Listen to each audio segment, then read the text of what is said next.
Hello everyone.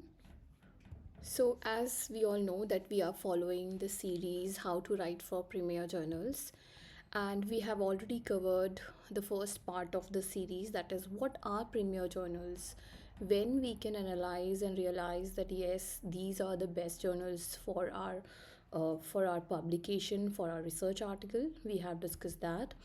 We have also discussed in the previous series that why manuscripts fail. So, what are the major checkpoints on which we have to be extra cautious whenever we are submitting a research article? So, we can just check our research article on these checkpoints which we have discussed so that we do not miss any of the important parts which we have discussed in our previous video, that is what are premier journals and why manuscripts fail. Now we are talking and going to talk about expectations. So we are covering the anatomy of the article, and we are section wise covering the detailed explanation of what should we include. So the first anatomy part which we are going to take up today is what is a well written title and what is the importance of it. So we are going to cover all 10, but today this video is focused on uh, when we say and what title we can say that yes, this title is well written. So let's check out that.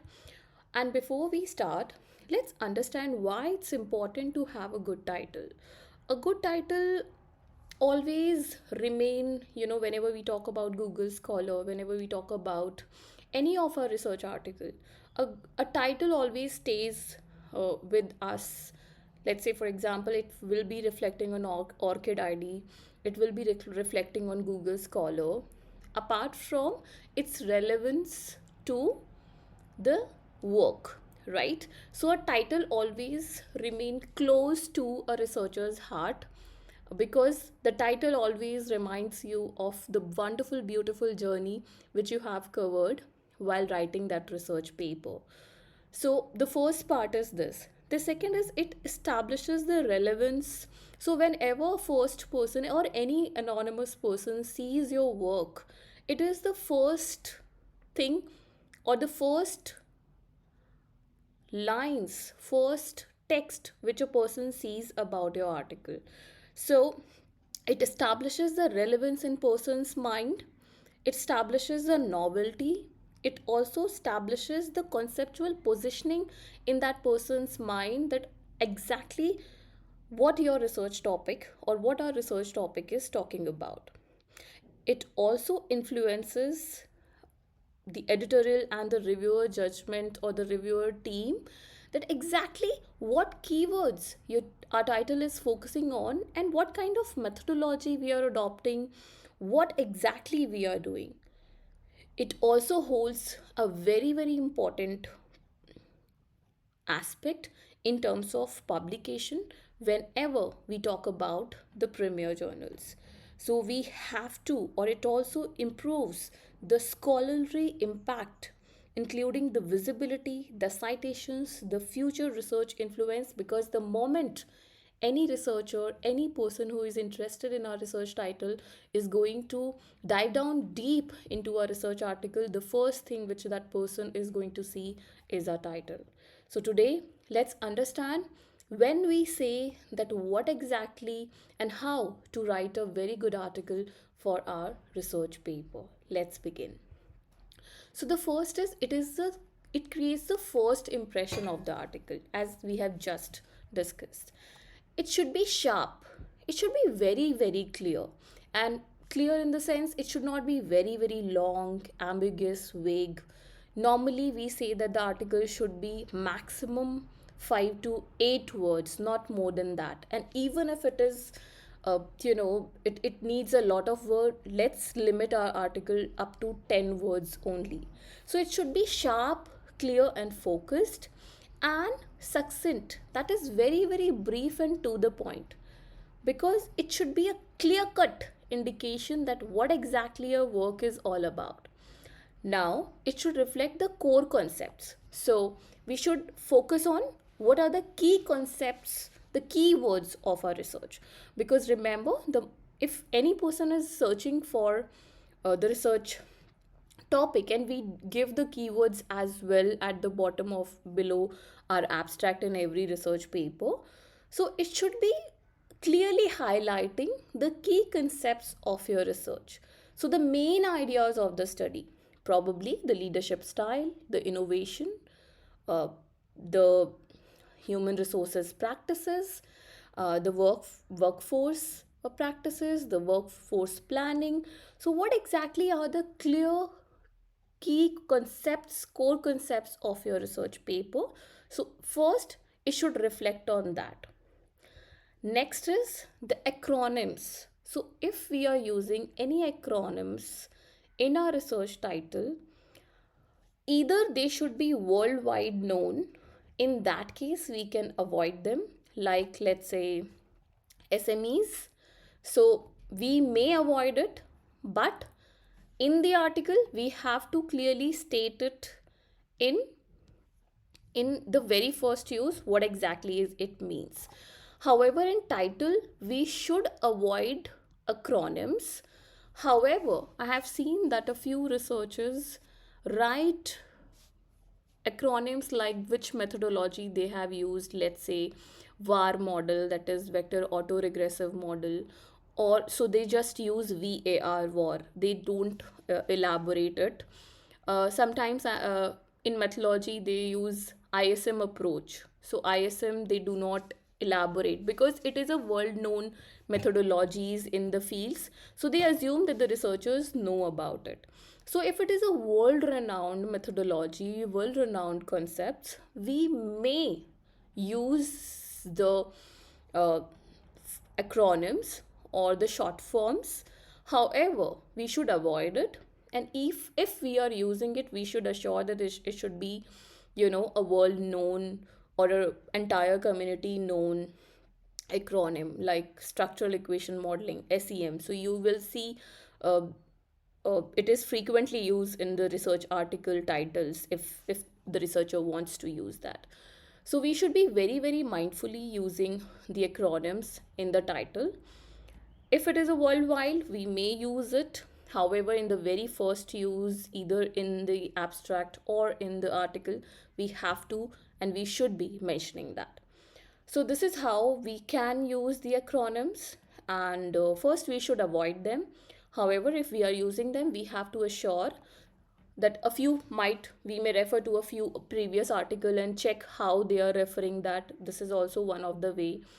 We may also check how they are mentioning it in the abstract. So this is also one of the way of actually checking on the trend and analysis of how other papers are doing that. So usually we should avoid any acronyms in the title, but if we are mentioning, we should assure that it should be a world renowned, widely accepted word or a term. Then optimize for research visibility. So we should assure that the term is widely acceptable and people you like frequently use it, right? So let's say I'm writing something on HR analytics. So what are the other words which people use for HR analytics? Probably people analytics or maybe workforce analytics. So these are the terms which are used interchangeably. So I have to make sure that first I'm using the most widely accepted word in the title, and in the keyword I may give the other keywords as well. So if in case a scholar puts, even if in my title I have written HR analytics, and if the researcher puts in people analytics or workforce analytics, my article should be shown, or the my article should come in the search visibility, right? So we have to mention this either in the title or in the keywords so that we get the optimum search visibility.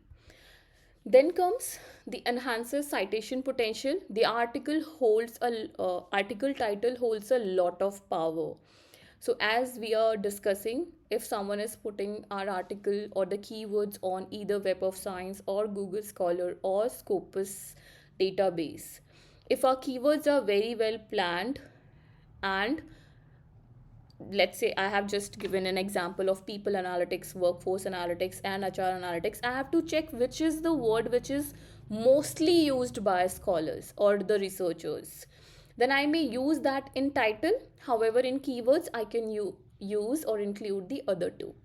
So it enhances the citation potential. How? The moment that keyword will be put on the database search engine, my article will show up. So likelihood of being cited by other studies, supporting journal impact matrices, right? That's what uh, we want as a researcher, so that our research article creates impact and gets reached by the people who are actually working in that area, so that collectively we all get benefited.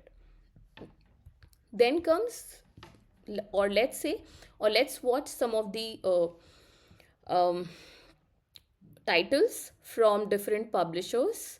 So let's check that. So this is from the Journal, one of the Wiley journal, and please note it is anonymously retrieved from me, and no intention behind just getting this paper. So there is no intention behind that. Whatever article comes first in my mind or first on the search as an open access, I just checked out that. So can we see the article, International Human Resource Management, a review and a critique? A very, very simple and very, very to the point article, or the article title. The next, let's have a look. Mapping workforce agility and ADO TCM guided systematic review and research agenda. So can we see that first it is saying that it is mapping. The second thing is the keyword workforce agility. ADO TCM is a method, that is antecedents, decision outcomes, and uh, it is TCM is basically theory, context, and methodologies. So what methodology they are using, and how the systematic literature is being done using this methodology, and research agenda, probably covering the future research directions as well. So can we see how thoroughly this article is framed? So if the researcher will put in any of the keywords, whether it's workforce agility or the methodology, if he or she wants to just read the methodology, not the keyword, even this research paper will be shown. So this is how we just frame a title. Let's have a look at some more. So this was for from the Emerald Journal. So I have just taken one from Springer Nature. The bibliometric analysis of scholarly production. How great is impact? Okay. So can we see the first is what kind of analysis it is? It is a bibliometric analysis about what? The scholarly production. It is they are talking about, and how it creates an impact. Okay. So this is from a Springer one, and a few examples from Oxford. So it is an A star category or a category journal. So can we see that the spline of Gauge model of low frequency volatility and its global macroeconomic causes? Can we see how wonderfully they have mentioned what model they are using for what, and what is the impact? So it's global macroeconomic causes. So if the researcher will put in any keyword, any model, any methodology related to that, the article will show up. So these are a few ways how we can create a good title or a good topic for our research. So, our research tells a story, as we should always make sure that when we move ahead, and in the anatomy of an article, when we move ahead, we should move ahead like a story, because every single section, whether it's title, abstract, keywords, introduction, review of literature, they all talk to each other, right? They all are connected. So as a researcher, what exactly we do, we just tell a story, or in a storytelling way we communicate that what we have done and how we have done, right? So here, as a topic, what should we do? We should always create it like an headline, right? It is an headline to our story. It is a title to our story which we are going to give. So these are the points which we should keep in mind whenever we are framing a title for our research paper, because it truly creates an impact. So it may include the key terms, the methodology, if you want to highlight like what you are doing, how means methodology, and impact. Sometimes we may also include, let's say for example, a particular context. Let's say if I say I have done it for a particular specific country, I have done it for a specific industry, right? So this is the way, and this is one of the way we can frame the title for our research article. It worked for me, but I hope that it also works for you. And if you have any other way of doing it, please feel free to share your ways as well in the comment. If you have any feedback, feel free to share. And apart from this, uh, yeah, best wishes for your research paper. And in the coming sessions, we'll be covering how to write an abstract and how to write an introduction. So, best wishes for your next upcoming research paper. And please do like and subscribe if you feel the content is a bit useful to you. Thank you so much.